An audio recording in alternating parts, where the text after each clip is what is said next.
और आज की तारीख में एक नया शगुफा छोड़ा जा रहा है दोस्तों। व्हाट्सएप ग्रुप्स के जरिए भारतीय जनता पार्टी का प्रचार तंत्र लोगों तक यह संदेश फैला रहा है कि इस बात पर जोर मत दो कि कितने लोग मारे जा रहे हैं, इस बात पर जोर दो कि कितने लोग बचाए जा रहे हैं। क्या सीन है, वह क्या सीन है। ये लोग कितने पालतू हो सकते हैं यार, तुम्हारी बिल्कुल भी रीढ़ नहीं है। ये तुम पत्रकारिता करते हो, क्या करते हो मुझे बताओ। जाके आप उन परिवारों से पूछो दोस्तों।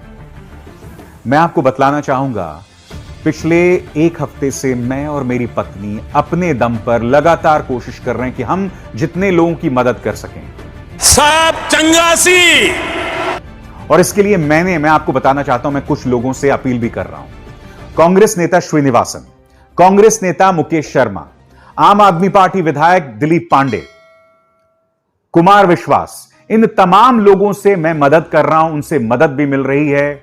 और एक और, ये हैं कांग्रेस नेता अतुल लोंधे जो कि मुंबई के अंदर हैं।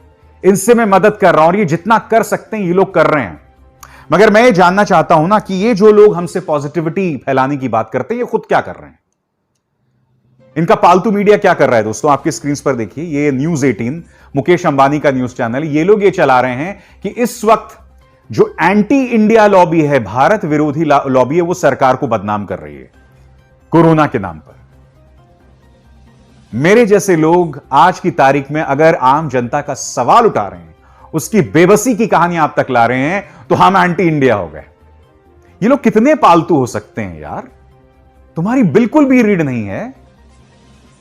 ये तुम पत्रकारिता करते हो, क्या करते हो मुझे बताओ। एक और चीज मैं आपको बताना चाहता हूं, कुछ दिनों पहले इस न्यूज चैनल ने क्या चलाया था, देखो, अब कोरोना की मौत मरेगा पाकिस्तान।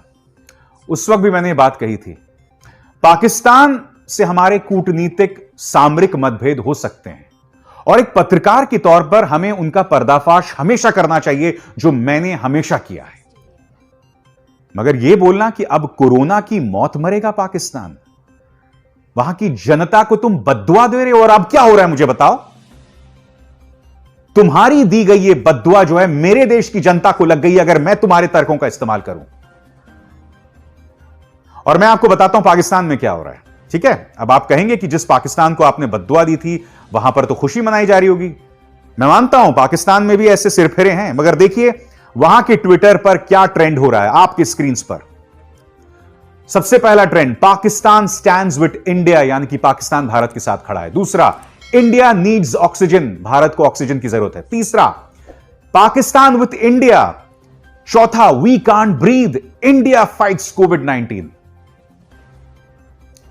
आज पाकिस्तान के अंदर एक बहुत बड़ी तादाद है जो भारत के साथ खड़ी है, हमारे इस मुश्किल लम्हे के हमारे साथ खड़ी है दोस्तों। मैं जानता हूं पाकिस्तान हमारी कोई मदद नहीं कर पाएगा, मगर आप बताइए ना, आज की तारीख में अगर वहां से इस तरह संदेश आए हमें बद्दुआ देने के, आपको कैसा लगेगा। ये जो न्यूज चैनल जो बहुत ज्यादा देखे जाते हैं, ये लोग बद्दुआ दे रहे थे पाकिस्तान को। और मैं जानता हूं हो सकता है वहां पर भी कोई ऐसे मूर्ख हों जो हमें बद्दुआ दे रहे होंगे, मगर मैं आपसे बार बार क्या कह रहा हूं, हमने ऐतिहासिक तौर पर खुद पर हमेशा यह गर्व किया है कि हमारा मुकाम पाकिस्तान से बहुत ऊंचा है, हम बड़े हैं।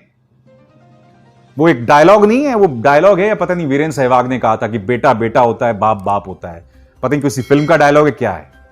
तो अगर आप अपने आप को बाप मानते हो क्योंकि आपसे पाकिस्तान निकला है जैसा कि आप कहते हैं, तो मेरा आपसे यह कहना है कि बड़ा मुकाम दिखाओ ना। यह न्यूज चैनल बड़ा मुकाम दिखा रहा था, तुमने इस तरह से कार्यक्रम करके तुमने बद्दुआ दी है मेरे देश की जनता को, तुम्हें इतिहास माफ नहीं करेगा। आज की तारीख में भी तुम्हारा सिर्फ एक कार्यक्रम है कि किसी तरह से प्रधानमंत्री की छवि बचानी है और कुछ नहीं करना है, कुछ नहीं करना है। मेरी बात दोस्तों लगातार हो रही है लोगों से, क्योंकि होता क्या है, इस कार्यक्रम को रिकॉर्ड करने के बाद या इससे पहले जिन चेहरों का जिक्र थोड़ी देर पहले मैंने किया था, मैं उनसे बात करना शुरू करता हूं, अस्पतालों से बात करना शुरू करता हूं।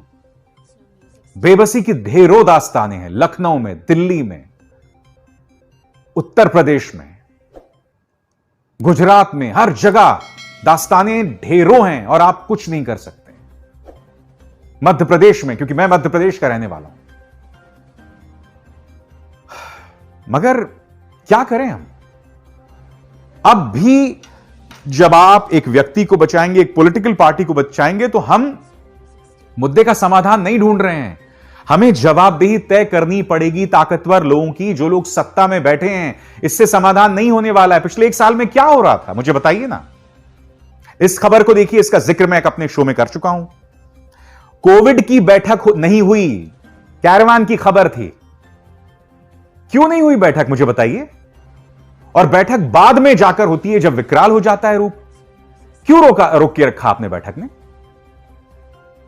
और सबसे बड़ी बात, अब मैं आपको दिखाना चाहता हूं दोस्तों, कुछ तथ्यों के साथ चीजें, इस पर गौर कीजिएगा। जनवरी में प्रधानमंत्री ने बाकायदा एक अंतर्राष्ट्रीय मंच पर यह भाषण दिया था, जिसमें उन्होंने यह दावा किया कि हमने कोरोना के खिलाफ जीत दर्ज कर दी। ठीक है, उसके बाद क्या हुआ, यह देखिए। आपके मंत्री नितिन गडकरी, हमारे जो स्वास्थ्य मंत्री हर्षवर्धन, ये लोग बाबा रामदेव के साथ खड़े होकर कोरोनिल का प्रचार कर रहे थे।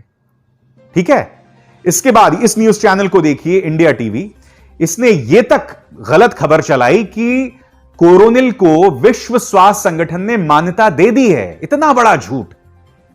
बाद में विश्व स्वास्थ्य संगठन ने साफ कहा कि हमने ऐसा कुछ नहीं किया। इस झूठ का प्रचार प्रसार कोई और नहीं, एक न्यूज चैनल कर रहा था, सरकार के 2 बड़े मंत्री कर रहे थे। बाद में इंडियन मेडिकल एसोसिएशन का एक खत देखिए आपकी स्क्रीन पर। ये लोग कह रहे हैं, स्वास्थ्य मंत्री से कह रहे हैं कि आप किस बिना पर कह रहे हैं कोरोनिल इसका इलाज है, आप किस आधार पर कह रहे हैं। आगे देखिए, भारतीय जनता पार्टी जो है अपनी पीठ फिर थपथपा रही है कि हमने जीत हासिल कर ली है।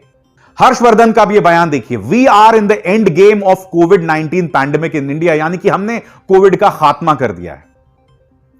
उसके बाद 2-3 चीजें होती हैं। पहली चीज, होली को लेकर जबरदस्त भीड़। कुंभ को लेकर लाखों लोग वहां पहुंच जाते हैं। पहला शाही स्नान होता है। कब होता है पहला शाही स्नान, यह आप जानते ही हैं, 11 मार्च को पहला शाही स्नान होता है। और अब यह देखिए, चुनावी रैलीज की भीड़ आपकी स्क्रीन पर। ये तमाम चीजें हो रही होती हैं और हमें यह बताया जा रहा है ऑल इज वेल।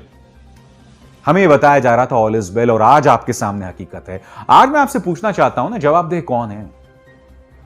कोई जवाबदेही है? और जैसे कि कुछ देर पहले मैंने आपको बताया था आपके स्क्रीन पर एक बार फिर, 2 members of India's National Scientific Task Force on COVID-19 said that this year the body met on 11th January and then on 15th April and 21st April after India was hit by corona. यह खबर जो corona caravan की थी वो ये थी कि corona को लेकर जो टास्क फोर्स था उसकी बैठक ही नहीं हुई 2-3 महीनों तक। आज मैं आपसे सीधे सवाल पूछ रहा हूं। देखिए, जो बातें मैंने आपको बताई हैं प्योरली फैक्ट्स पर हैं, ये तथ्य हैं, ये मेरे दिमाग की उपज नहीं है। इसको लेकर जवाबदेही किसकी है? अब जब तुम सिस्टम को ब्लेम करते हो तो सिस्टम के चलाने वालों को क्यों नहीं ब्लेम करते हो, बताओ? मगर हम आदत से मजबूर हैं। हमारे शो का नाम है बोल के लब आजाद है तेरे, और इस शो में हम उनके बोल उठाते हैं जिनके बोल को कुचला जा रहा है कोरोना के नाम पर। आगे भी उठाते रहेंगे।